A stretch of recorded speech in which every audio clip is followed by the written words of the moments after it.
going on, everybody? Welcome in. Happy New Year, 2025. We're already 11 days in. I'm behind, but welcome nonetheless. We've been cleaning up in the auditorium, making some changes, working on some stuff in the background, some technical stuff, because I'm so savvy at technical things. But I think I have the kinks worked out, so you're going to be seeing some cool content that's, I think, a little more polished. So I'm really excited about that. We've been growing here the past little bit. Had a couple fun topics that kind of blew up a bit on the internet, which is kind of cool. So hopefully we keep those going and we keep engaging and learning a little bit about structural engineering. Tonight, we're just kind of sitting back a little bit. And, yeah, just chilling. Chilling a little bit with some Wordle. And we'll take a crack at GeoGuessr again. And I think just ultimately zoom around some Google Maps a bit, look at some cool projects. We'll look at maybe some of my projects, some of your projects if you're here in the chat here today. So give me some shout outs, give me some topics, some addresses to go to, and we'll go check out some cool structures. It's just an itty bitty little stream, just jumping in, jumping out. So get comfy. We're not here too long. You don't need snacks. Popcorn machine ain't even on right now, so.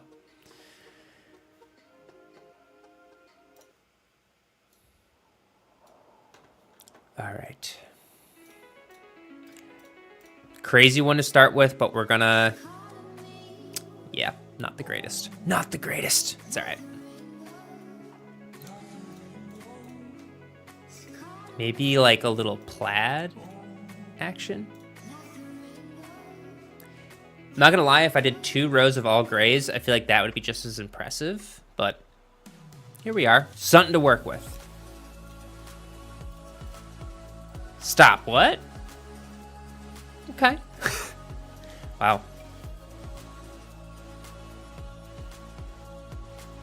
Okay. Focus in.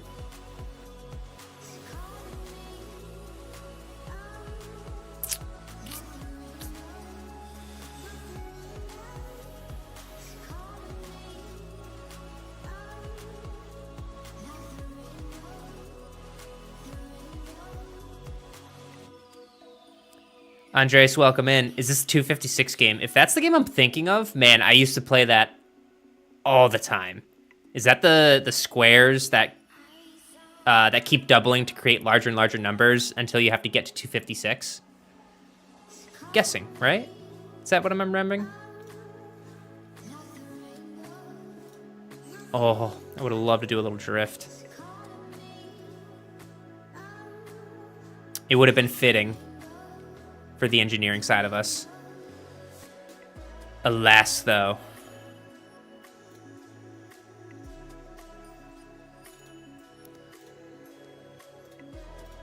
My mines. Okay. 4 years ago, yes. Yeah, it was a while back.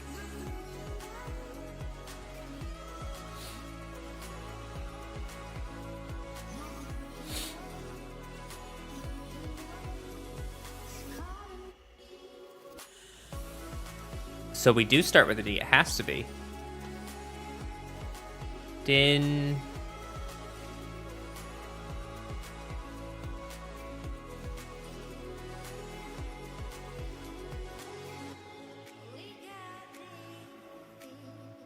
Dingo? No. I want it to be Dingo so bad.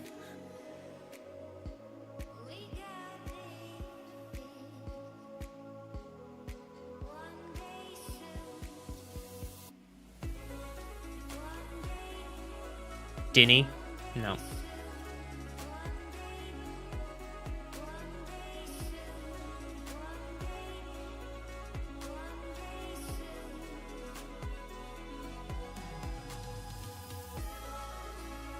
Dingo? Why do I want it to be Dingo so bad? It's not Dingo. No O, unfortunately. Are they trying to trip us up with a double letter? Dingy?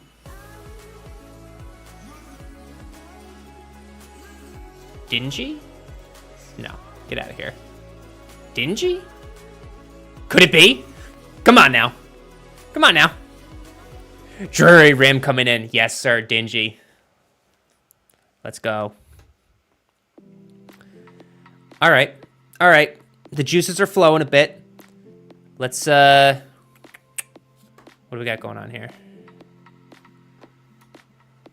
All right. Talk to me. I'm already thinking Spain, Mediterranean. We got a sign. Looks Greek. Looks Greek to me. Looks Greek. Do we even move? I'm going to say Greece right off the rip here. Coastal. Oh, I'm thinking bang right there. Just as a placeholder. We got time. Thoughts, anybody? It looks very, very, maybe Croatia?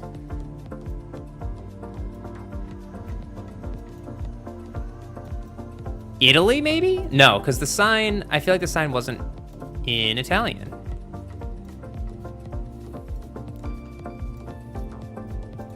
Come. Got a minute. In the distance, do we have...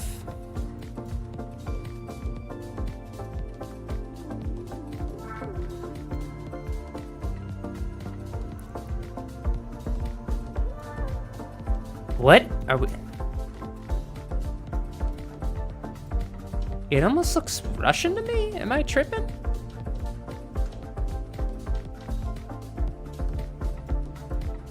It couldn't be Russia.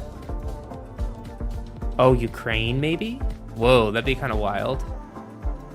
Like in here, kind of? I still think Greece. I think we hold strong with Greece. I'm gonna go right here. Oh, it's straight up in Athens. Okay. That's a big one, though. Already, it's kilometers. It's screaming. British / Irish. Right? You got English on here. Metro Cafe. QRE Real Estate. Got some Christmas lights up here. Grafton. School of English. I really don't even think I'm feeling Irish here a bit, or are we British? Gourmet burgers.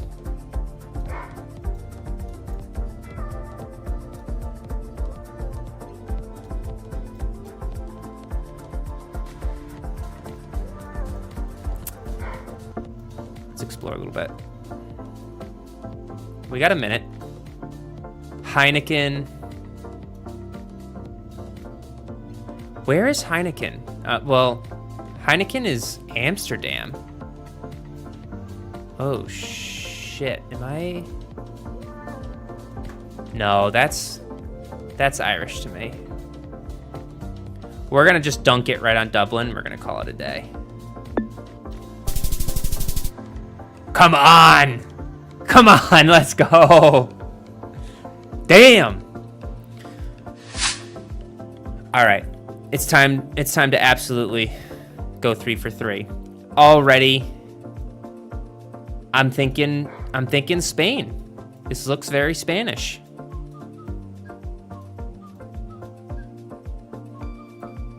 I might stay in the same spot. I think we're Barcelona.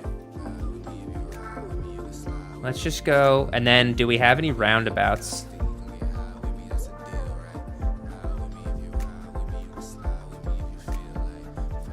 Oh.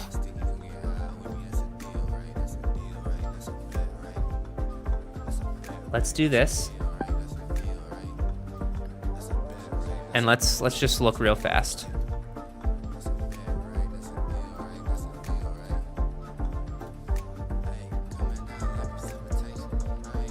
Got something good out here.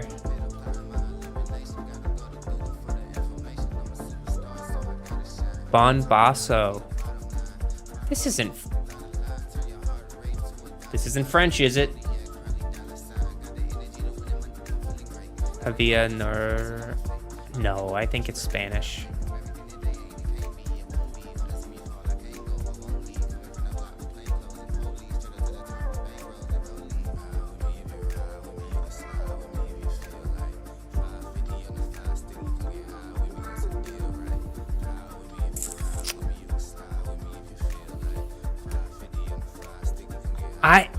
I don't think I'm in the right city. I don't think this is Barcelona, but I think I'm in Spain.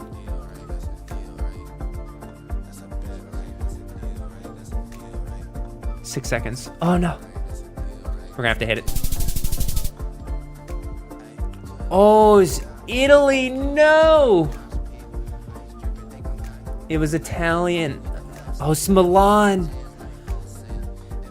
Oh. Oh, you hate to see it right at the end.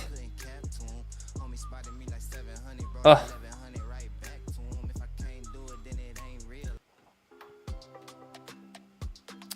Oh, you absolutely hate to see it.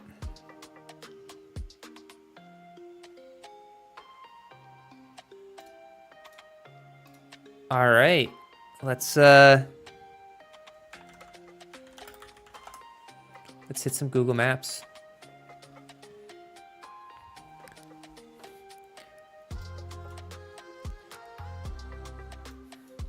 I will be right back quickly. The old doggo's got to be let inside.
All right.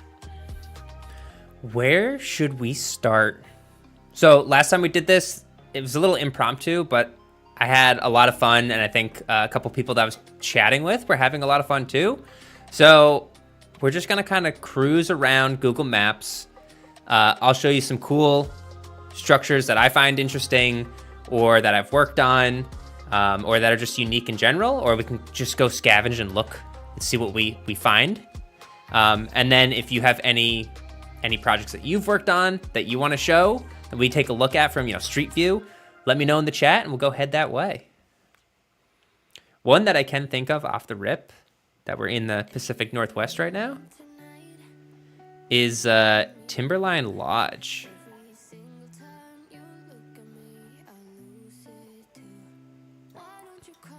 So this structure is so cool. It was built, I believe, during the Depression, and it was actually like, what do they call that? Like the Public Works initiative that like put people to work during the Depression to help get people out of the Depression.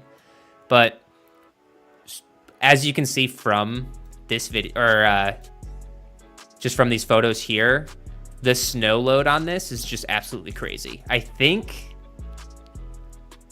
if I'm remembering correctly, there's a plaque in here that says it's designed for 250 pounds per square foot for snow load.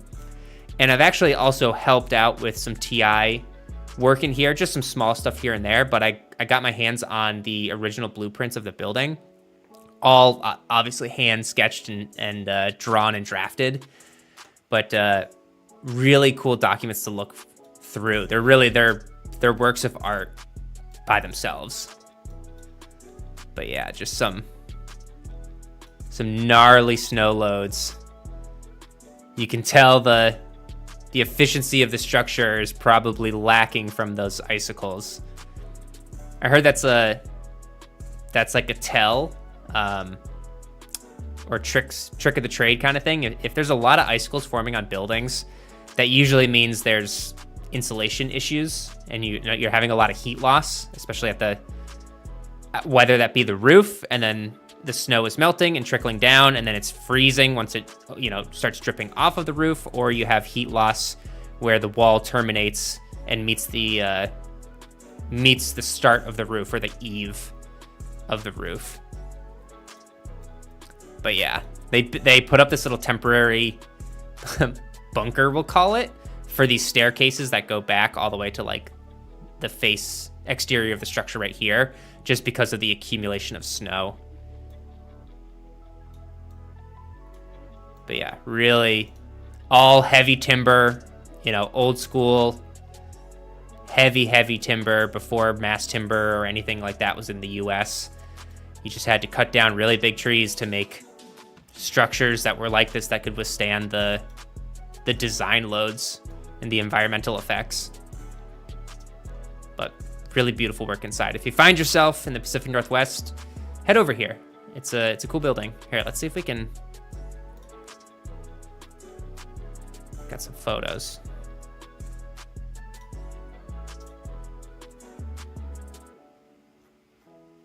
What am I looking for here? Why am I tripping?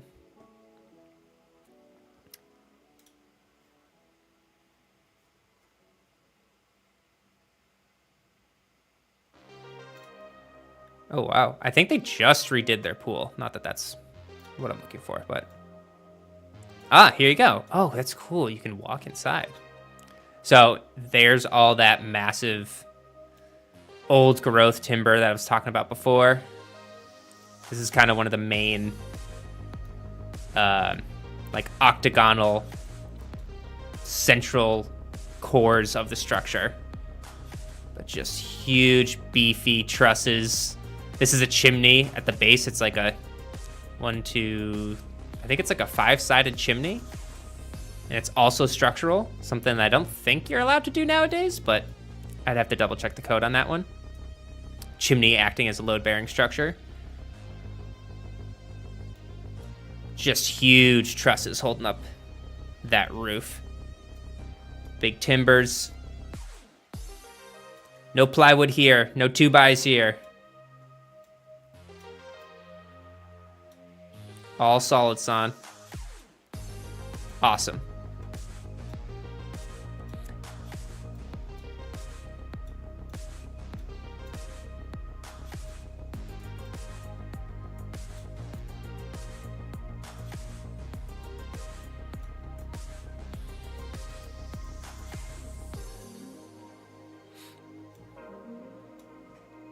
Yeah, so if you're into the whole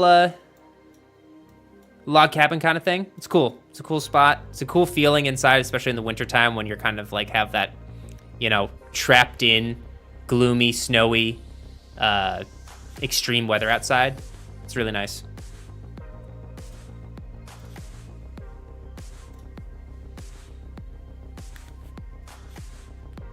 Mark, welcome in. Took the PE yesterday, still waiting to hear back. Appreciate the videos. Hey, no problem, my man. I hope everything, did it feel good? Or was it kind of clunky, a little annoying? I know computer-based with everything now, that can be half the battle. Low-key felt easy, freaking flexing on me. Okay. I like that, man. Hey, Andres, let's go. Thanks for the sub. Low-key felt easy. The aura of Mark right now. Damn. Gonna push this stream forward. That's awesome, man. All right, I like to hear that. The PE for me, where's this music going? I felt similar when I took the PE, although I studied a shit ton for that. I wanted to make absolutely sure that I was gonna knock it out of the park. So I probably overstudied in the grand scheme of things, but hey, Any amount that you do study, even if it's overstudying, it only helps your career because you know more.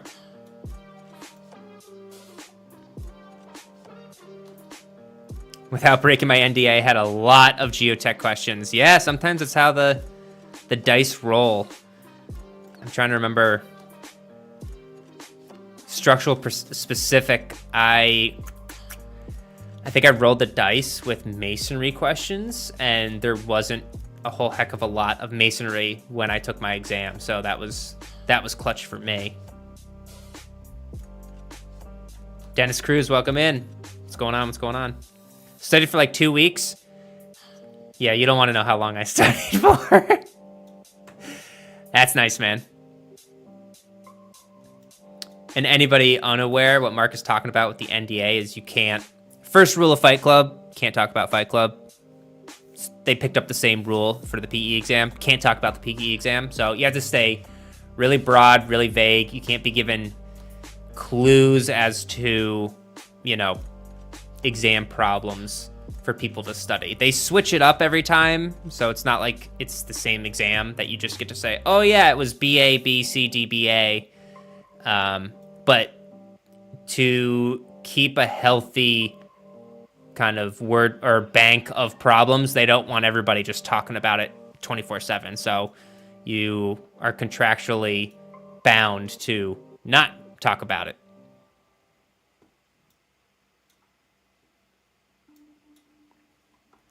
No, noted. Mark, that's for those are for the SE exam. You got to remember that. The BAB, CBDA. That's impressive.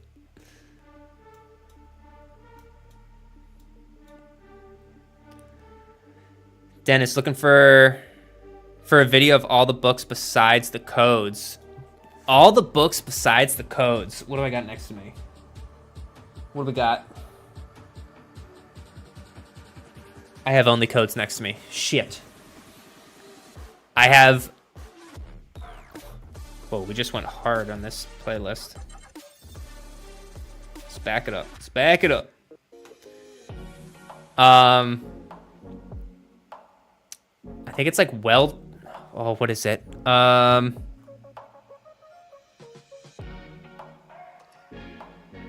Design. Oh.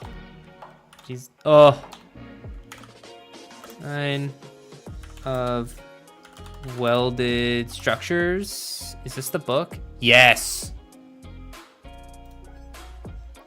You want a good book? Oh my God, why is it so expensive? Thrift books. This mofo right here is chef's kiss. It's such a good book. I don't know what else to say. It's not a code. I forget what it says right here, but you can go to their website. I don't look at all of these prices up here. You can go to their website, and I think it's still to this day is like $30 to get this book.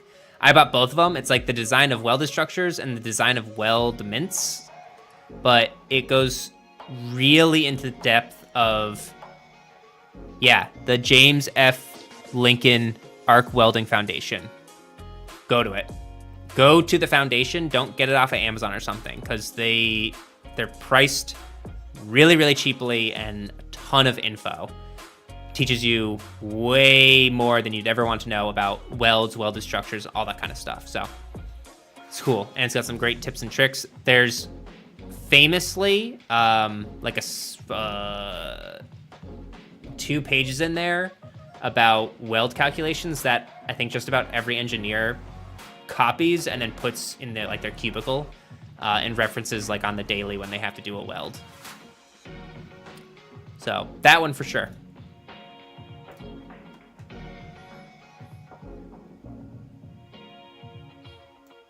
All right, where to next? How's the volume? Everything good? I've been messing around, so hopefully you hear me. I was real quiet last stream, and hopefully the music isn't just like absolutely destroying your eardrums right now. We could do a little...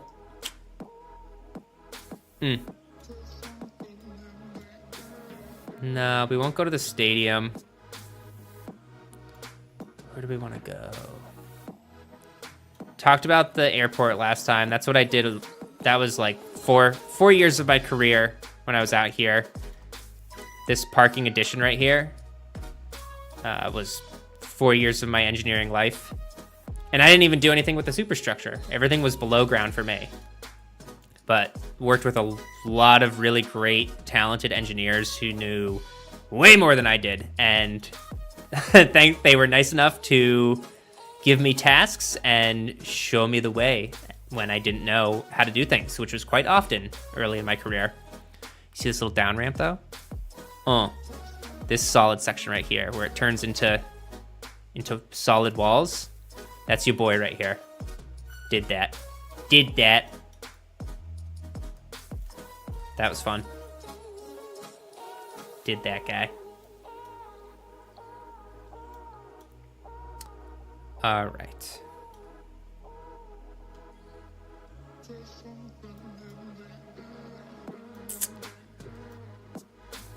Where do we want to go? Does anybody have anything? Nothing on your list?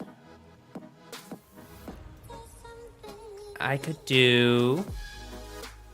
Oh, I know where I could go. One of my jobs back in the day. We're good? All right, Mark, I appreciate that.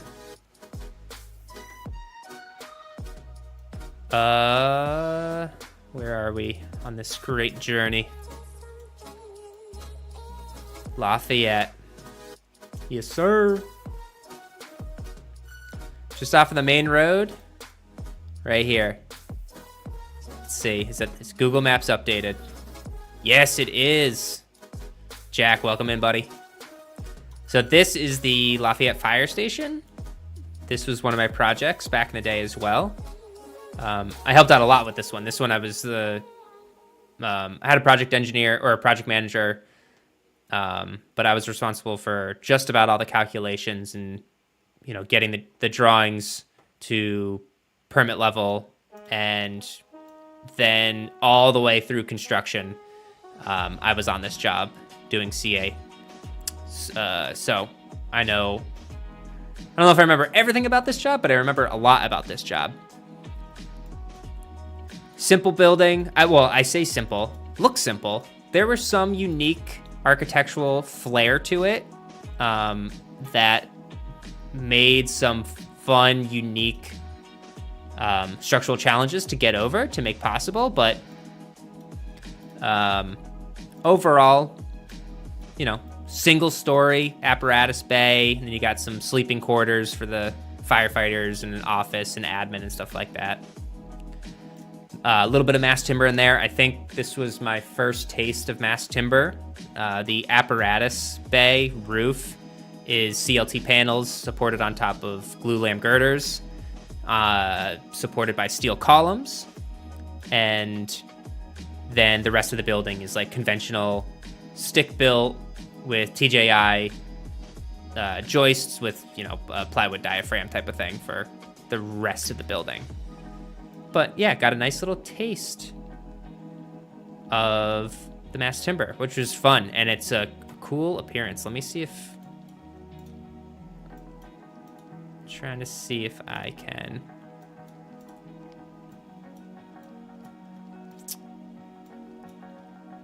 Is it on Google Maps? If it's not, we can't get any photos of it. Oh, maybe.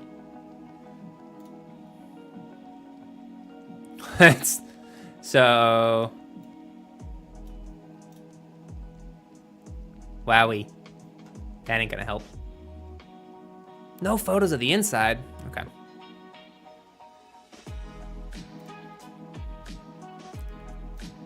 Where else we gonna go?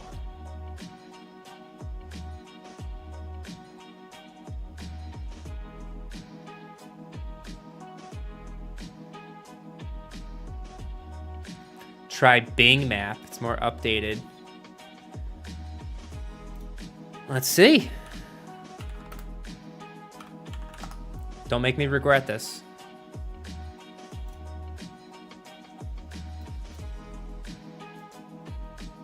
Oh. Lafayette. There we go. Get this out of here.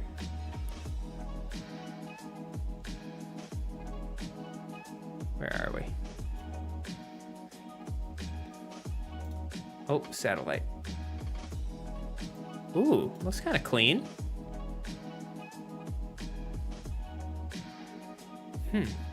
Yeah, nothing.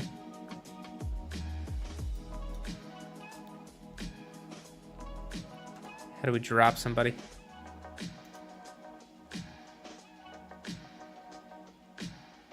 View street side.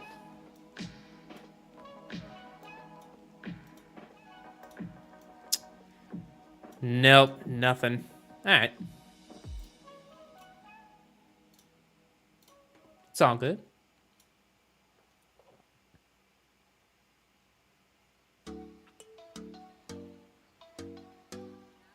Hey, I feel you, Jack.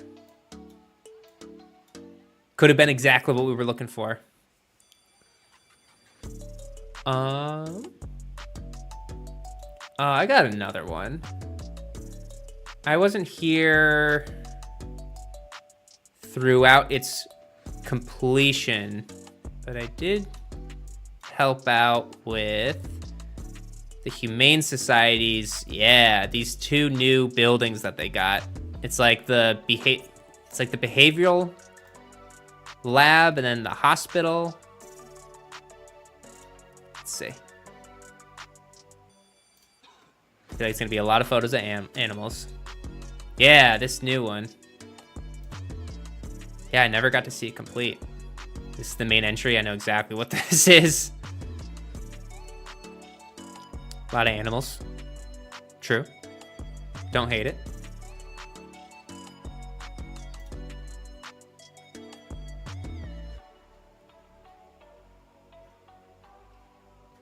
Okay, so many animals. Let's see if we go to site.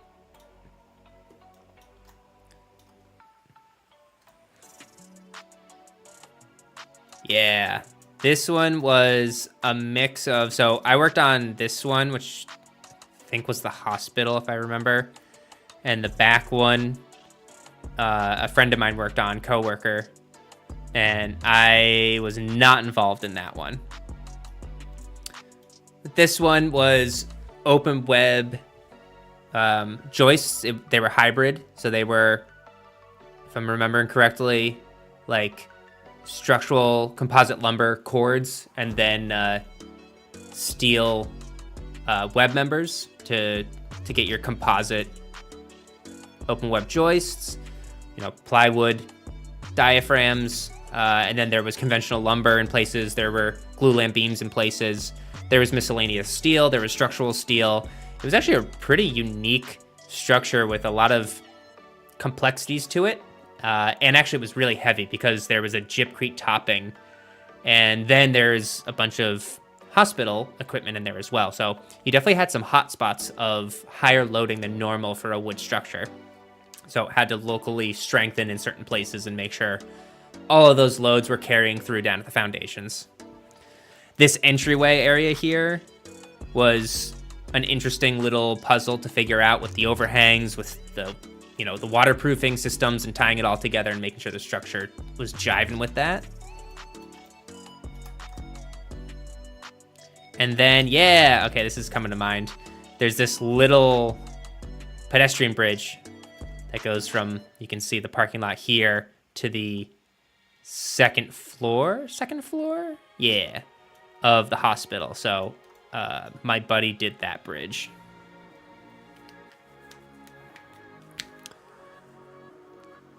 Hyatt, welcome in. Hey, for content suggestion, it would be really cool if you react to building collapse forensic / investigations. There's so much demand for that type of content and less supply. You know what's funny about that is, and actually a mentor of mine back in the day kind of mentioned this as well, is that, in the structural engineering field or profession, you can go into the forensic side of things, and that can be your entire career.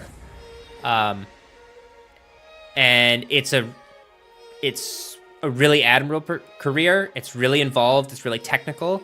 But there's an aura to it, right? Because anytime just about a forensics engineer is brought on is because some disaster occurred or some failure occurred. And I mean, that stinks, right? And more than stinks, that's terrible. You never want that to happen as a structural engineer. Or I think in addition to that, forensic engineers are brought into like courtrooms a lot of the times to pick apart other engineers' designs. And I am not saying or defending, bad engineers. If someone is doing things improperly, they should be scrutinized and they should be called out. But if your whole career is to evaluate things that are just done poorly and pick things apart, I feel like that can be exhausting. So people or engineers more often don't go down that professional route. So there's, I feel like, a smaller community of professionals that do that. It's tough. I don't know, at least me personally, I never like to see, I think the last, real major thing was the bridge collapse in, was that Delaware? Or Maryland? Or Baltimore. Was it Baltimore bridge collapse?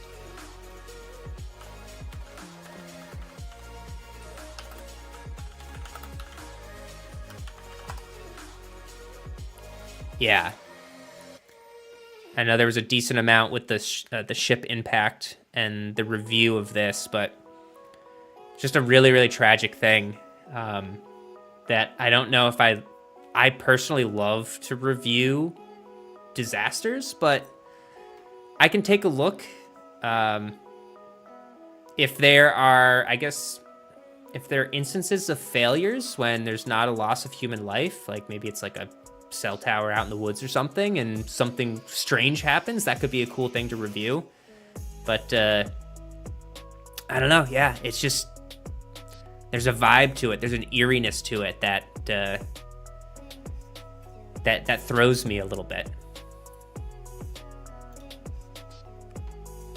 But I'll keep my eyes peeled. Send me some stuff. Let me know if you guys know of anything that you want to know more about, just from a curiosity standpoint. I'm first thing that comes to me is like the dark side of it, but there is that scientific side of it and that mystery of, unraveling why something might have happened when maybe every step, maybe after the review, every step was taken and everything was done by the books and done per code, and something still occurred that created a failure.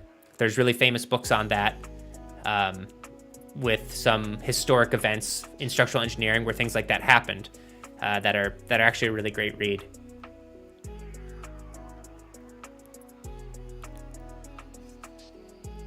Dennis, I'm starting to study for the SE. I am good with timber and concrete and okay with steel. All right, masonry is my weakest of all. You know what's funny about that is, why am I keep saying funny about that today? Whatever. It's just funny, right? Is masonry. So I just like blew off masonry for the PE exam. I was like, I'm gonna roll the dice, whatever. And thankfully there wasn't a lot of masonry on it. However, I was trying to get my hands on a masonry job in my career after that, and it just never really came to be, just so I could get experience. And then when I heard about the SE exam moving to computer-based, it was like 2-3 years out. I was like, man, I hate computers, even though I'm here streaming. And I don't want to have to figure out how to get all that done in a computer format, because the SE exam was a bear. And so I started studying and signed up for the exam well before I thought I was ready. And I, to date, had never studied any masonry design prior to studying for the SE. So my SE studying for masonry was the first time I was being exposed to masonry design. So man, I did so much masonry example problems and just like started from scratch and said, all right, what are all the elements that make up a masonry structure? and we just went from there, man. And I will say, I think that's the one I studied the most. And then right behind concrete, or right ahead of concrete. And now I'm over here like wanting to do masonry structures because I think they're kind of fun. I enjoyed the calculations for them and how you can kind of manipulate them. So, yeah, that's my funny story for you. Also, I need to get better at detailing. So that's a unique one. Do you not normally, are you in a part of the country where detailing can be subbed out to like, steel detailers and stuff like that? Because out in the West Coast, just about every single detail is the responsibility of the structural engineer. Everything. But I know some places connection details are subbed out, so you can kind of avoid things like that. One of my professors back in master's school, he had a PhD in blast engineering. That's pretty sick. That's really cool. Does my employer know about my videos? They do. In my, so with one of my employers, I actually had to step away and resign because of the videos on YouTube that I was creating. There was just a conflict that they felt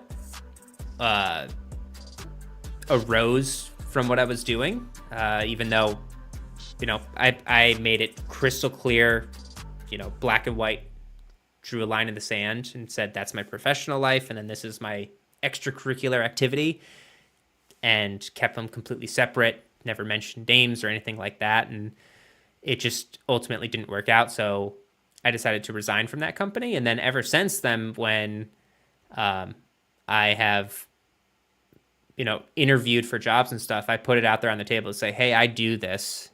So if there is an issue, then, let's just talk about it from this point forward. And if we can't come to a resolution and be comfortable with it, then, it's not the right place for me. So yeah.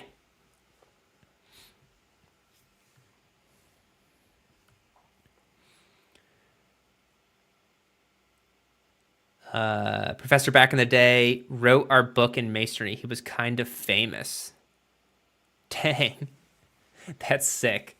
There is a good, let's see.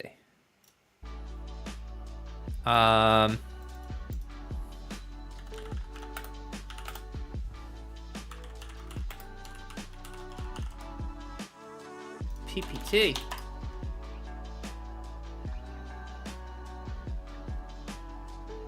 Oh, we're on Bing. Oh, there it was. I just saw it. This one. This one is really nice. And I'm sure they've made an updated one since then. There's 2009. Maybe they haven't. Maybe they haven't. Really good one. Go back. Highly recommend. Because you have the TMS 402602, which is for anyone out there, that's your masonry code. How much is this? Buy on Amazon. Let's go take a little word. I want to read. Okay. You know what? That's fine. We're fine. Everything's fine. You have your masonry code. It's got all the code provisions. I say that I now enjoy the design of masonry. The code isn't the best. There's some figures in it. It's all about pictures for me. If you make it a picture book, it makes things a lot easier, but that one in particular doesn't have a lot of pictures. It's a lot of text describing things that, boy, it would be nice if you just had a little picture for me. And it took me a while to get comfortable with the layout of the masonry code. But here, these books, they basically format it differently and go, okay, here's a masonry structure that we are designing. Okay, they kind of base things in real life application and say, all right, Rich, you got to go over and you got to design the masonry shear wall for, for a seismic region. So it needs to be a special masonry shear wall. So boom, here's the steps to do it and stuff like that. Oh, you got to do masonry lintel, gravity design. You got to go over here. This is how you do it, kind of thing. Oh, so they break the building up into components that you would realistically go through the steps and design in the professional setting. So it's a great piece and relates back to the masonry code of like, okay, go to this section, do this, do that, do the other thing.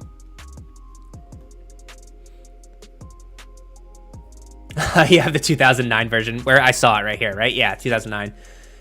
Yo, if anyone wants to hook a brother up, I actually would love to get my hands on. No saved image. This guy right here. Maybe I make a little Kestava purchase here. Add it to the library.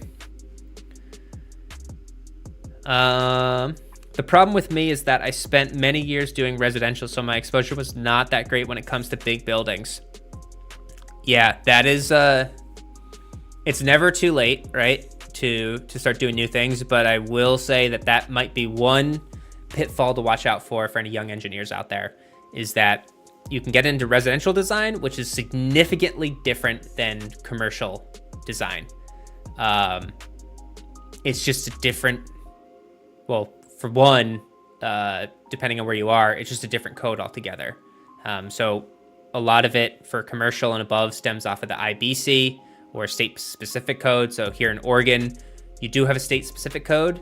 It's the OSSC, so the Oregon State Specialty Code or Structural Code. Oregon Structural Specialty Code. And then for residential structures, the code that you're going off of is the IRC, the International Residential Code, or state-specific code. Again, like Oregon, they have the ORSC, the Oregon Residential Specialty Code. And so it lays out different things. You do things differently. The level of risk for residential structures is significantly less than commercial structures. Not always. I'm not trying to say always, but oftentimes. And so there are usually exceptions in residential design that if an engineer seasoned in commercial design were to see the reinforcing in a basement concrete wall for, a residence, they would probably have a heart attack and go, oh my gosh, that's so under reinforced. Or other areas where, it's a prescriptive design. And so per se, it's not, you're not running calculations to proving that something needs this many nails or this many bolts, or needs to be that thick, or needs to be that size rebar at that tight of a spacing. Instead, they say, okay, well, you don't need to pencil it out and make it work. We know through experience that this type of component to a residential property only requires this type of, this amount of rebar, this thickness of wall, and then you can move on from there. We permit you to spec this as long as you hit these parameters, and then you're good to go, rather than proving it through calculations like you have to do with everything in the commercial.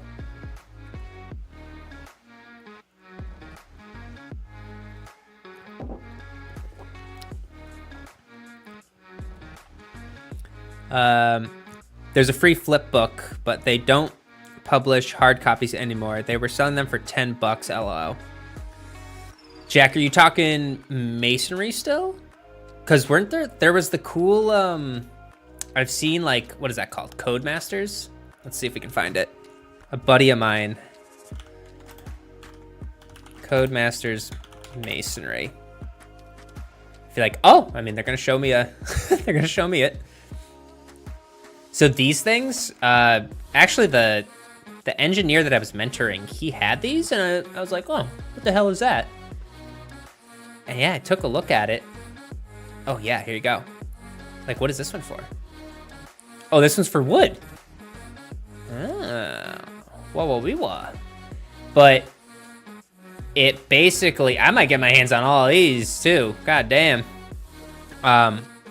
It really condenses and gives you basically the spark notes of some of these material codes. So this one you can see over here, American Wood Council. So this is the NDS. There you go. Covers IBC, ASCE 7, and the NDS. Again, anyone non-structural out there, the IBC is the building code. The ASCE 7 is the code, or it's the provision actually that that defines the loading that you need to design your structure for as an engineer. And then the NDS is the national design specifications for wood structures. So it gives you a blend of everything through the full process. And they have them for, I've seen masonry. Masonry was really cool. And now I'm seeing wood here. I would assume if that's the case, they have them seismic design category. There you go. Gives you little spark notes on seismic design. Not the Codemasters. Zubair, welcome in. That's a cool name, man. Big fan of the videos. Oh, come on, man. I appreciate that. I'm doing my PhD in structural engineering. I'm planning to take the PE. Any particular thing to look out for since I have no industry experience? I don't know. What do you think, gang? Well, one, no. You'll be good. You don't need to have industry experience to take and pass the PE. My advice, though, is that everything personally for me that I have learned and progressed as an engineer has come through the professional side of things.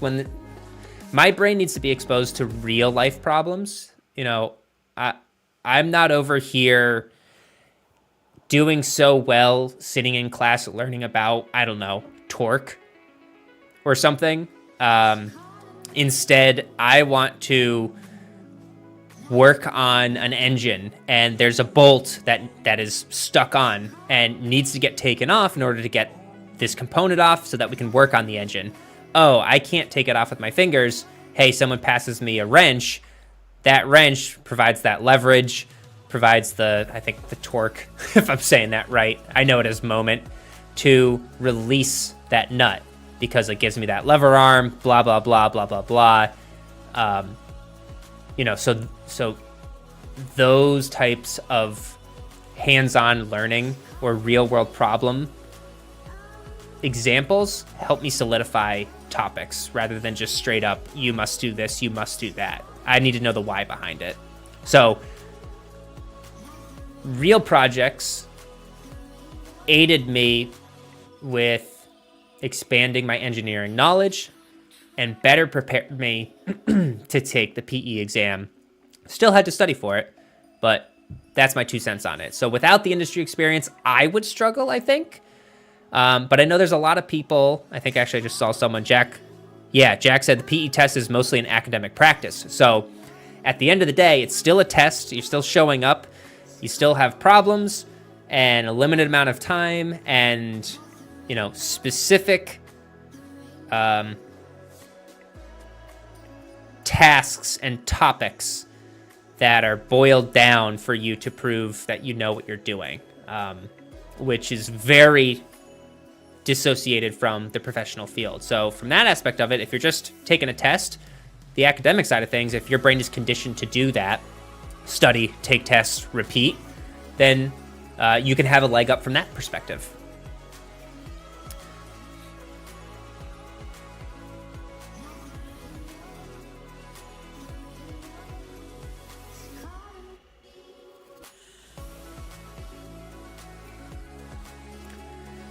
Let's see, where are we at here? Not the Codemasters, but the 2015 design of reinforced masonry structures. Whole textbook was soft cover for $10. Not well bound though. Oh, dang, son. Give me that link. PE test is mostly, oh yeah, okay. The problem with the CBT PE is code books are broken down by chapters. So you need to know what chapters you need to look in to find what you're after for the problem. Yeah, you mix in that computer-based format, man, and it just, my mind just melts, me personally. I know we got them youngins out there now where everything is probably PDF and, you're going through codes on the computer rather than a paper-based, but I consider myself old in the sense that I love paper-based. I got all my codes. I got them all next to me. Oh. Boom. Oh, look at that. Doesn't normally look like that. That's green, but the green screen. But got my tabs. We're rocking and rolling. We got, let's see if we can find any.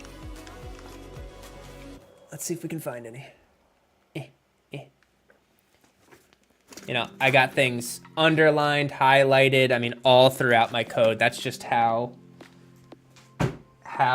it went when I was in, you know, or while I work a job. If there's something important, it's like on my own personal code, I'm like, boom, I'm going to underline that. I'm going to remember that because it makes you more speedy.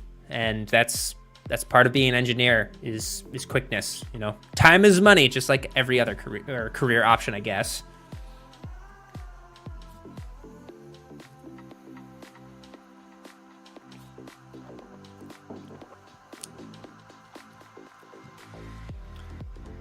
How can he sit in the PE exam without references? Here in California, you need prior experience before you can sit for the PE exam.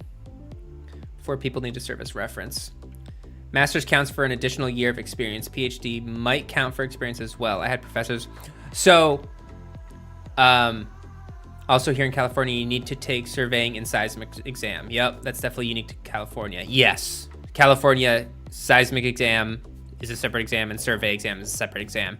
You need all of those to get your California PE. I don't have my California PE. I haven't taken those 2 exams. Maybe I should. Maybe I go take those things and just fucking slam dunk them. I hear the seismic exam isn't difficult if you do seismic design. If you're in part of a country where most likely your project or your building is governed by seismic criteria, then you shouldn't have a problem with that. However, anyone and everybody that I've run into who's taken those additional California exams says the surveying one from a structural perspective. If you're a structural engineer, that's what you do on the daily. You don't do surveying, so you don't know how to do surveying. So everyone I heard struggles with that and like limps through that to get through. Not to put the guy down, but that's kind of scary getting licensed without actual experience. Also, he could just be referencing that you can sit for the PE. So a lot of states are decoupled now, which means that you don't need to get the 4 years experience or the 2 years experience, or it varies from state to state, prior to taking the exam. So in California, I know, and I think Oregon, you can do this too now. You can get out of school and you can sign up for the PE exam. I mean, you can take it really, really fast. You don't need any experience. You're allowed to take the exam. Then once you take it and say you pass it, then it kind of goes in your little piggy bank of tasks completed towards your PE. And then you can accrue your relevant experience. So it doesn't need, you no longer need to wait, which that I think is a good thing. Because like some people say, oh, well, it's academic, it's a test. So I want to be still in that school gear where I'm taking exams and I know how to study and take it, as opposed to, you know, a lot of my friends, and partially myself included, you get out of school, you stop studying, it's all you've done your entire life, and then you go 4 or 5 years, 6 years, going to work, coming home, you don't have homework to do, you don't have tests to take, you have deadlines and stuff, I get it, but it's not the same thing as taking a test or doing homework. And now all of a sudden you're thrown back into that realm. You gotta study, you gotta take this test, you gotta remember stuff, and you can have a family, you can have obligations, and it can become really challenging. It can become a hurdle that people don't get over. So to, you know, give you the option to take the exam right away, I think is a great move.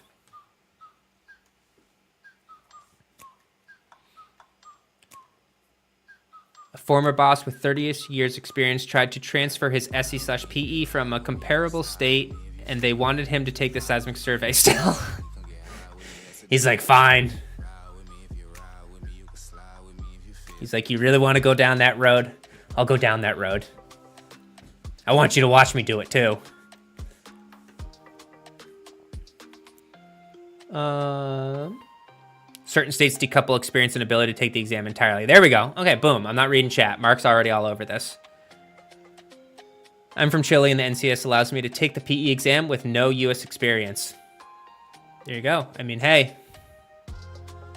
I guess at the end of the day, if you are comfortable taking on the liability and you know your shit, I mean, go for it. Like, that's at the end of the day what it comes down to. You can get your license and do nothing with it your entire life from, stamping perspective. It's not that you get your license and all of a sudden you're liable for a bunch of stuff. It's only if you stamp a project do you become liable and responsible for that project. So if anyone's in here thinking like, oh, if I even take the exam, all of a sudden my liability goes up. That's not true at all. Oh, Mark, I'm literally this guy. Come on, get in here, Mark. Get into the auditorium. God damn. I can't believe I keep reading these and then it's like the next thing. All right, let me catch up on chat then. It's like getting a driver's license without touching a car. Got that license though, boy. If the board allows it, I'll allow it. Without experience, I passed the size of my first try, not surveying. Okay, interesting. Oregon is decoupled. Yep. I originally came from Massachusetts, so I was working on experience, not thinking about it. Then when I got to Oregon, and then when I did hear about it, I was like, damn, I want to take that test right away. So that's what I did. I took the test, passed it, and then I still had like 2 years or a year and a half, something like that, of experience to accrue. And once I finally hit that, then I submitted my application.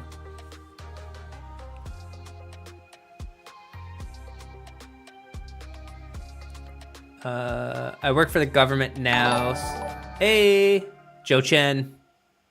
Thanks for subscribing, man.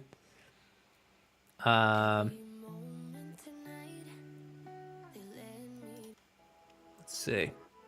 I work for government now. Some of my coworkers struggle with EIT. Hey. It's all different. Everybody has the ability to become a structural engineer. In my personal plug, I don't think it is some mystical career that, gifted individuals will only achieve. I think it's a very regular career. It has its hurdles. You have to study. You're constantly pushed to have to know new things and adapt to ever-changing codes and codes becoming more complex. But I think a common misconception is people think, oh, well, like if I'm young and I'm, I don't really gravitate towards math and science, or I'm just not that good at math and science, or maybe you are good, you're just not that quick at it or something. There's always that person that's like really, really good at math and science. You're like, oh, you should be an engineer. If you are not like that, that doesn't mean you can't be an engineer. And it also doesn't even mean that you'll struggle if being an engineer is what you want to be. That's the bread and butter of it, is if you want to be an engineer, then you're already ahead of other people. I had a lot of classmates that thought going into civil engineering, you're going to make a lot of money. All of them are not engineers anymore. They're doing other things. They realize that you're not making hundreds of thousands of dollars. And so they pivoted once they realized that. And only those who I think still do engineering to this day from my friend group are people who enjoy it. And it's also a career that you build your knowledge and your experience over time. If you're not a brainiac who can just retain knowledge like crazy, you're not gonna be this masterful structural engineer 5 years out of school into your career. It's gonna take you 8-10 years. That's where I'm at now, is like 9-10 years. And it's bettering yourself each and every year and staying diligent with that, pushing yourself to go, oh, there's this new thing that I don't know. All right, well, I better roll up my sleeves and, get into it. I think what we can, you're constantly exposed to those types of uncomfortable scenarios where it's like, oh no, I don't know how to do this. I'm gonna have to take some time to learn how to do this, and I'm gonna do things incorrectly and look like an idiot along the way, and my peers are going to help me, and they're gonna, push me along until I do know it. And as long as you're buckled up to go on that journey, then you'll get over it, and then you know it, and then it's ingrained, and then you move on to the next thing and the next thing. Avoid getting comfortable in this career. You can get really good at, designing concrete beams. You can get real comfy and cozy in that. Oh, you know everything about it. You're real good. You can do it fast. You're really efficient, and it feels good. It's a good feeling when you're like, oh man, I can make such a good design. Hey, Chris Meyer, thanks for subscribing, man. But then when a new thing comes along, oh, concrete beam? Well, actually, hey, we got a wood beam for you to design. Now all of a sudden you're like, oh, wait a minute. I was having all these good vibes over here designing that beam, and I don't know how to do this, and it's taking me way longer than I thought, and I'm not sure if I'm quite doing this right, and oh man, next time, I'm not doing it as good as I could possibly do it. This feels scary and tough, and I'm doubting myself, and maybe others are doubting me as well. And then you shy away from it, and you go, you know what, I'm gonna stay in my lane, and I'm gonna do just the concrete beams. That's where you can get tripped up.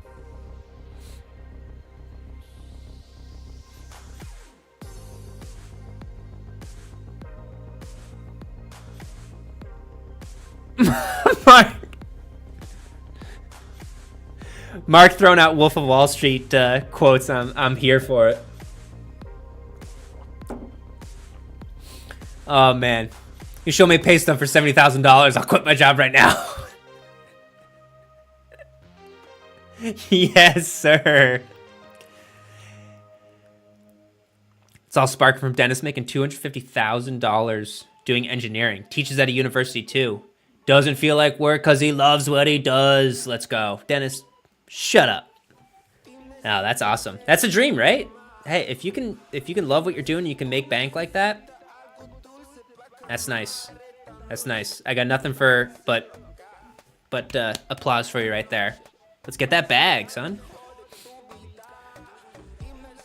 All right, you've been staring at this Codemaster screen for far too long.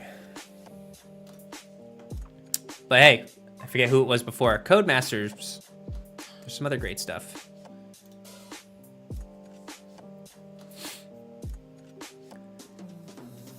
Have I caught up? My friend's an SE, he went to Purdue, and he keeps telling me that it's not worth the liability for small projects. Probably depends on your clients, but working for homeowners on small remodels and such has basically proven to be more of a pain than it's worth in my experience. I'm in the thick of that kind of stuff now. Residential stuff is an interesting business model to make work. But I do enjoy projects that I get involved with, and it really ultimately does come down to the client. If the client values the engineering side of things and the efficiency of the design of the structure and the quality of the structure, you can make a structure that's code compliant and still a shitty structure, but you can make a good structure, you can make a great structure that goes above code. Remember, code is just minimum requirements. It's not, to make the most grand structure. It's just minimum requirements that says, yes, as a society, we say that this is adequate enough. But yeah, you get clients that cherish the longevity of the structure and the efficiency of the structure, and sometimes the beauty of the structure. Like, talking structure, I'm not talking about the drywall and the gold-plated sink. And they pay for that additional value. Those are fun projects.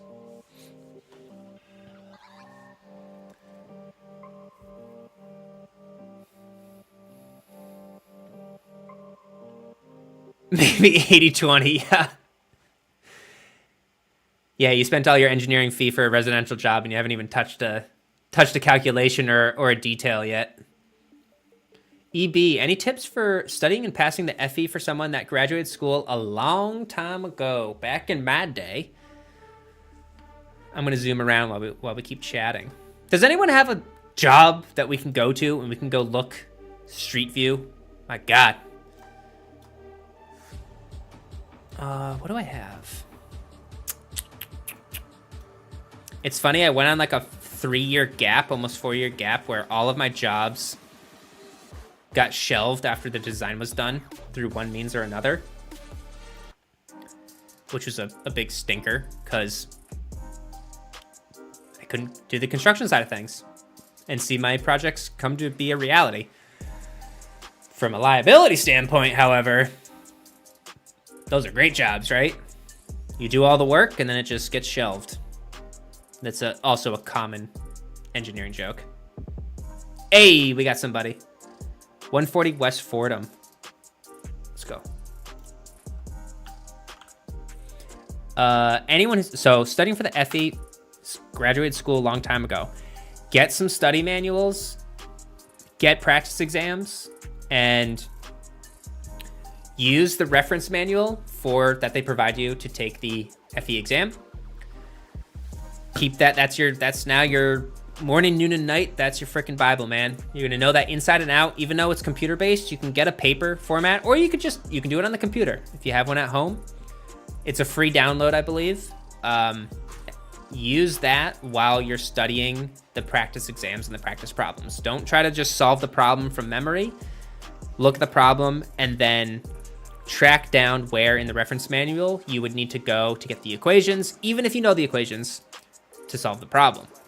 That connects you with your problem solving with that reference manual, and then you repeatedly do that, and all of a sudden you know everything cover to cover of the reference manual, and now you can go in and crush the FE exam.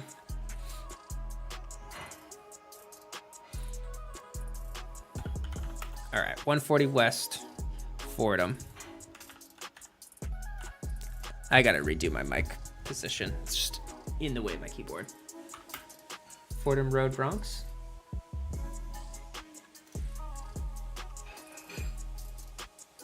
Let's check it. Wow. Pretty area. Ooh. Hoo-hoo. Nice. Is it both of these structures? Yeah, it's gotta be. Yeah, all the same windows. Yeah, this is one build.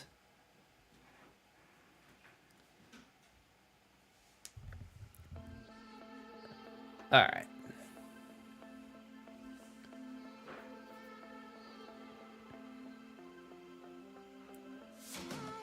Can you recommend a pivot from structural engineering? Yeah, I guess like data science and stuff like that. I guess the tech world's taking a hit at the moment too, but they're taking a hit. It's like, oh no, not $500,000. Now I only get $200,000.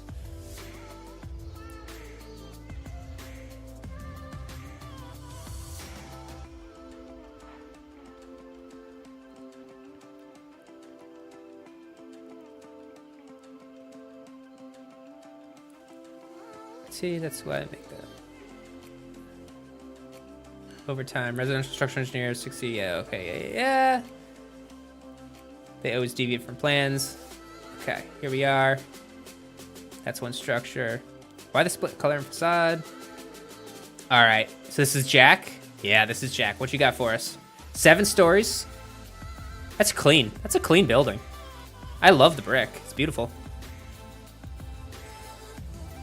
Apartments, okay.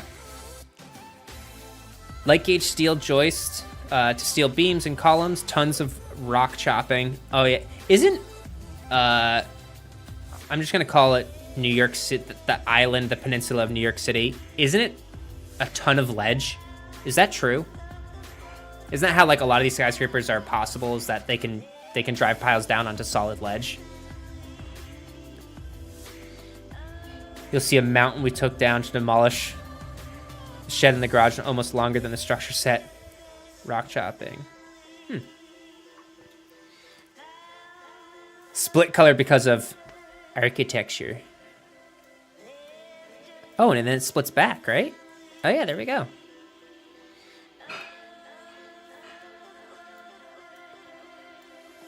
All that bricks, it's just a facade, yeah. That's all non-structural. I can see the paneling in it. Glacial till.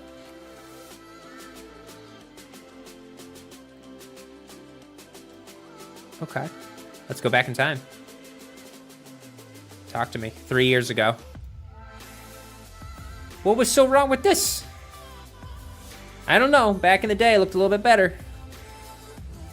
And look, there's apartments for rent right there. Oh, look at that sucker. That's a beauty. Little river rock. Rebel wall foundation. Oh, there it is. Oh, so all of that got jacked out.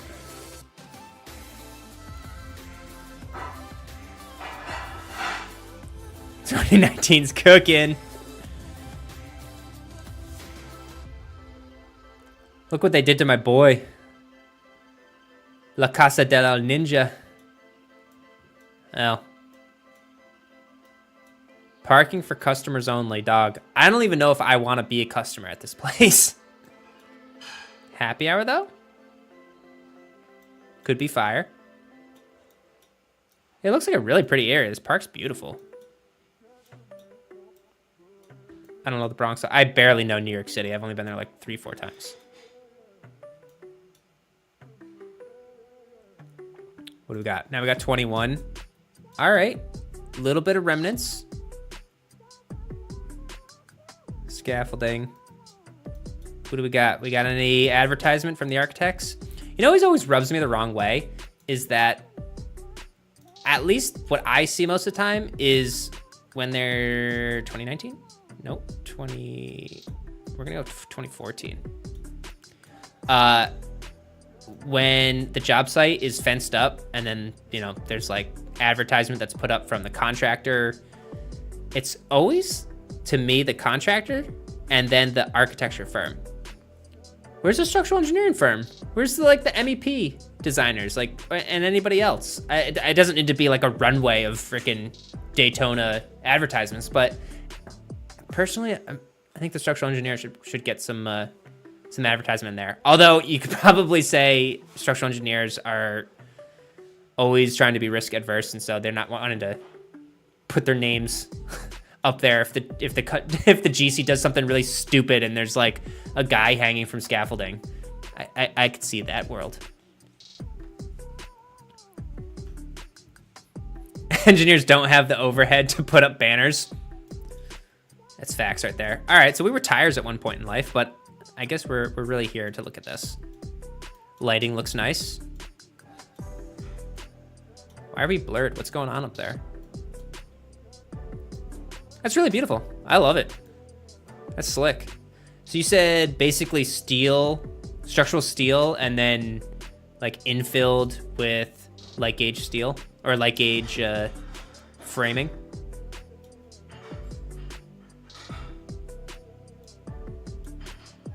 Load bearing CMU block walls at perimeter.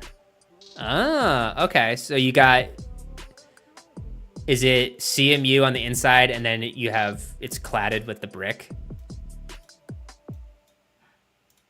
I've done that several times. Correct, nice, okay. Would I ever go work on my own? I mean, I do partially now. So yeah, I have jobs that I'm responsible for on myself, of getting the work, doing the work, executing the work, all that kind of stuff. Figuring out billable rates, filling out, you know, making sure jobs are worth it and are profitable and all that kind of stuff. For personal work. I do work in Washington, Oregon, and Massachusetts. And I enjoy it a lot. I find it really fun.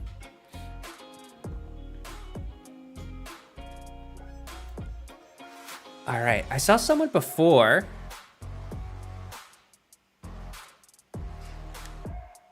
Yes, so it's part of my contract is that I have my own pursuits as well. 2232 15th Ave. All right, there it is. We're going to Mark. 2232 15th Avenue West Seattle, baby.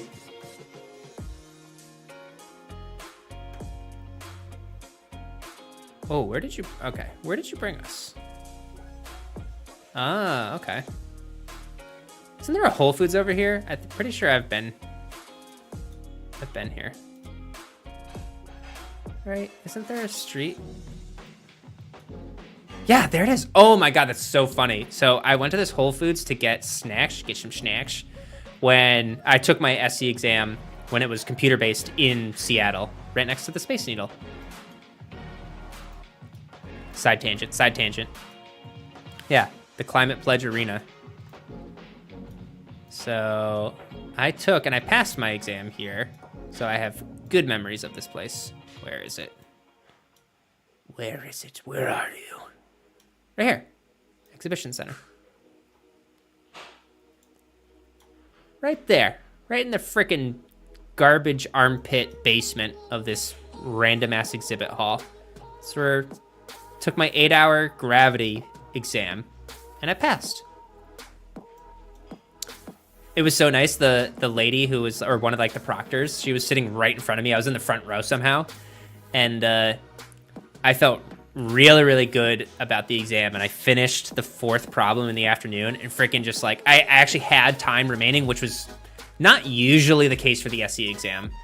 I had like maybe like 10 minutes and I just like sat back and just gave her a thumbs up. She was looking at me and she gave me a smile and I was really happy.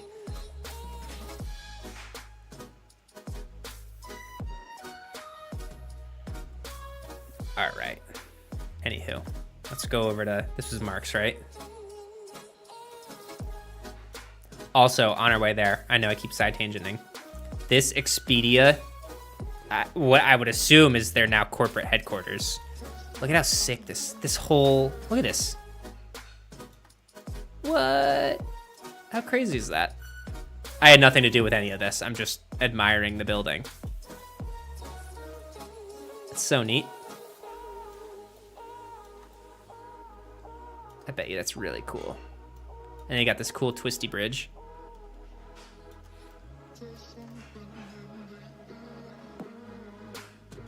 Pretty dope. Pretty okay.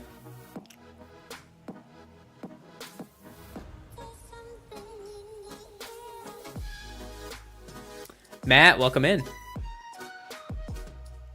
Question. The other day you did a bunch of calculations on a shear wall design, but I used the building code tables that prescribe shear walls. Am I doing it wrong? Chapter 6 of IRC 2018. Matt. If you were in the convo just a little while ago, I went on a side tangent about the differences of residential construction versus commercial construction and the prescribed codes. So the IRC for residential and the IBC for commercial. And in residential, you can get away with prescriptive designs like that and pull things out of table. Oh no, you're good, man. I'm not bringing you down. But for commercial design, and I don't even know if there's anything prescriptive in the IBC, but it would probably be extremely generic if it was. But if you're looking to make anything that falls outside of the prescriptive methods, which can be a lot of stuff, as soon as you get an architect on board that's like, I want to do anything, then you can no longer just rely on tables to prove that something works, and you actually have to now calculate capacities of shear walls and prove from an engineering and an analytical perspective that things work out.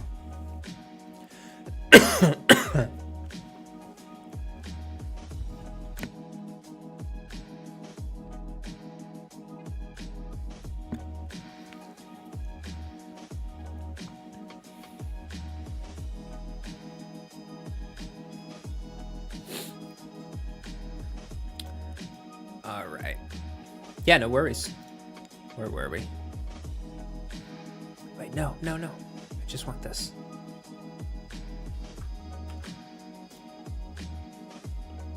Okay. Oh, satellite view.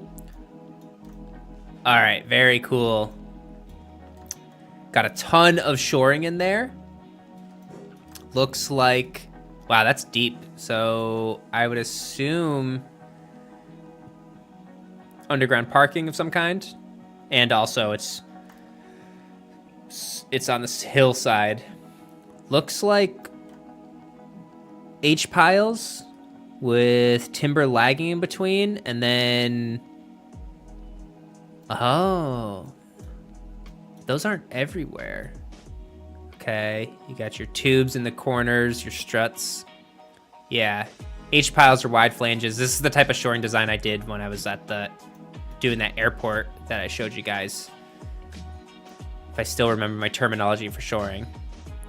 Yeah, your timber lagging in between. Tiebacks, maybe, right there. And then, yeah, I mean, basically here you just have your, I'll just call them braces. And then along the top, because I had a tunnel that I was doing, so along the top we had what's it called, a whaler or whales, and then, yeah, we had like tubes that propped everything open. Maps don't show complete product, but the gist is 5/2 wood over podium building. Nice. Podium is reinforced concrete with PT slabs. You doing PT slabs or are you doing mild steel?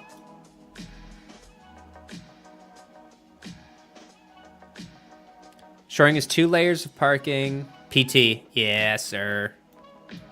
I have never done PT. It's something I'd like to do.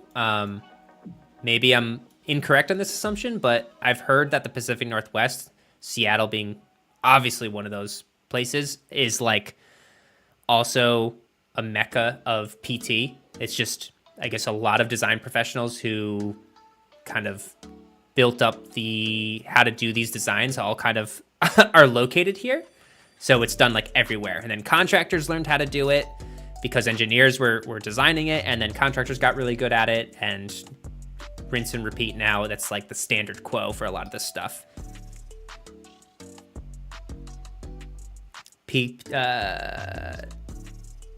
Brace spans to internal rakers at the center of the excavation and back to the street side to hold up the hillside. Oh, okay. I see these right here. Yeah.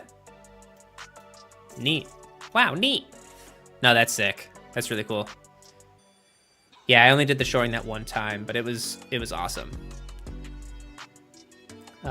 Braces. Okay, let's see. Project. I was a part of it. I'm doing PT now elsewhere. You see, that's the type of stuff I wish I worked on. A lot of that stuff here. Yep, post-tension. Yes, correct. Yeah, so PT, it can be post-tension or it could be pre-tensioned. You'd think it would be two different things for that, but PT slabs are all post-tension. RAM concept. Yeah, there you go. I was doing safe, and now SAP 2000. So it'll be like this guy over here, I'd assume. Right? Let's see. 1, 2, 3, 4, 5. That's probably a 4/1 of some kind. So 5/2. Nice. A lot of that here in Portland. Buddy of mine, that's his frickin' bread and butter. He can do it in his sleep. Same with PT design. He's freaking crazy at PT design. Reinforced concrete, mid-rises, really, really good. He's a really talented engineer. All right. Man, we're pushing 8 o'clock.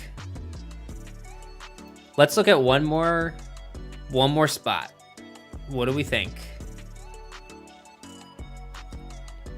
Or just something neat.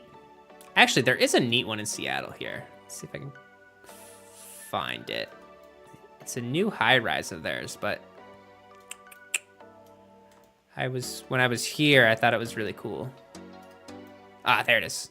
It's probably like a really iconic building now, but this guy right here. See this thing? How cool is that? I thought it was kind of neat.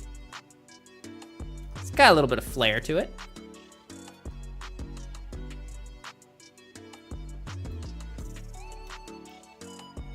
Boom. Never worked on anything, you know, high rise or even mid rise. I've been low to the ground kind of guy. I've done design examples on certain things, but yeah, maybe we'll get some exposure to this moving forward. I still feel like I'm kind of early in my career, but who knows? Who knows? If the challenge arises, I'd love to be a part of it.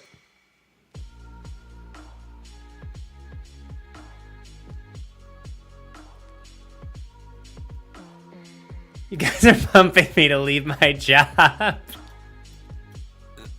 Hey man, if I could hire somebody, if I had that, I'm not that big right now. If I could, I'll give you, shoot me over a resume, but unfortunately that's not how it's rolling right now. Think about it, guys. If you get your hands on one high rise, what's the fee for that? Like, I don't even know. What's the fee for that? Like, $1 million? $1 million? Come on, and that's the only thing you work on? That'd be like easy. That'd be like 20 hours a week. Boom, you just gotta get your hands on the high rise, and then you are good. That's true, 2% construction cost. What are we talking about?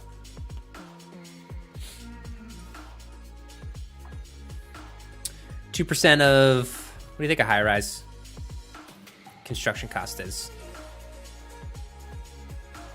500 mil, 400 mil, 300 mil? Am I way off? I know it depends on how tall it is. I get that, but 30 stories.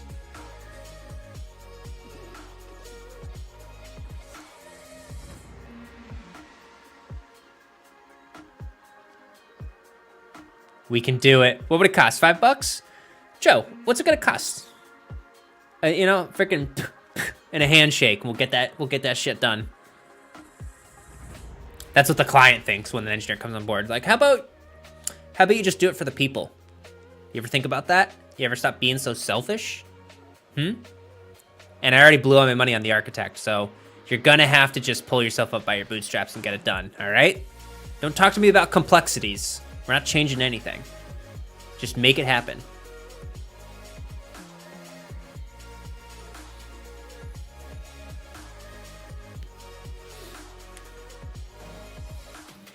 Fee for that is $4 per sheet according to the developer.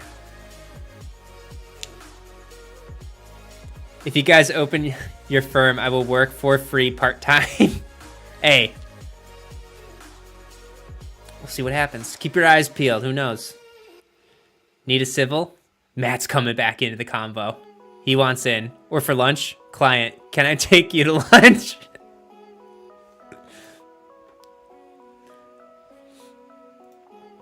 Oh my goodness. All right, gang. It's been a lot of fun here today. I appreciate all the engagement. If you're not subscribed, if you're just coming in here and you're like, if you're actually looking around the room and you're like, why am I even here right now? YouTube has endless amounts of content. I don't even know how I found myself in here. But if you found yourself still hanging out and having a good time and you're not subscribed, go ahead and subscribe. Then you know when I'm gonna be back on. You don't have to though, I get it. I'm not twisting your arm or anything, but it's, you know, it's written in the contract that you signed to get this job going. So I don't know, subscribe. And yeah, I'm gonna keep on making some content. I know a lot of my content is tailored around design examples, prepping people for PE, FE, SE, stuff like that. But I'm gonna try and bake in some more content here, a little more light, a little more playful, a little more tricks of the trade, stuff like that. So keep an eye out.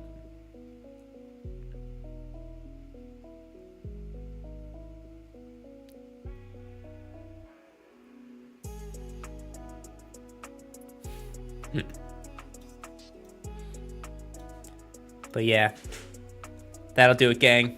Appreciate all you here. And yeah, I think I'm gonna try to start doing, like, I wanna try to start going live weekly. I think what I'm gonna be getting into here is live detail creation. So maybe we start, just sketching some stuff up in Bluebeam, some generic stuff. We talk about why we're detailing it like we're detailing it. People can throw in their experiences and their knowledge to help, refine the detail. And then maybe we pop into Revit and we actually like finalize something. We start to put details together.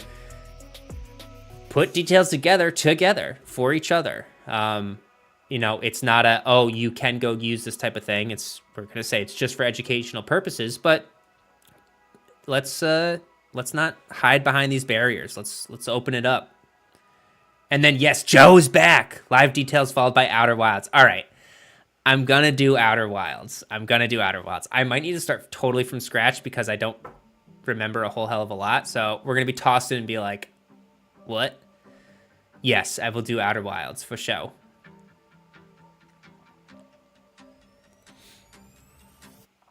We do need more structural engineers in YouTube. We do. I'm just the average Joe over here. I'm nothing special. I'm trying my best to give you guys some helpful things so that you learn more quickly than I have learned. I've stumbled a lot through my career, and I want you to advance more quickly, go beyond me, and then teach somebody something that I don't know to the next person. So that's the ultimate goal here. So that's all I'm trying to do. I know I could be better, but I'm trying to improve every single day. All right, boys and gals, I'm out of here. Oh man, I'm dying.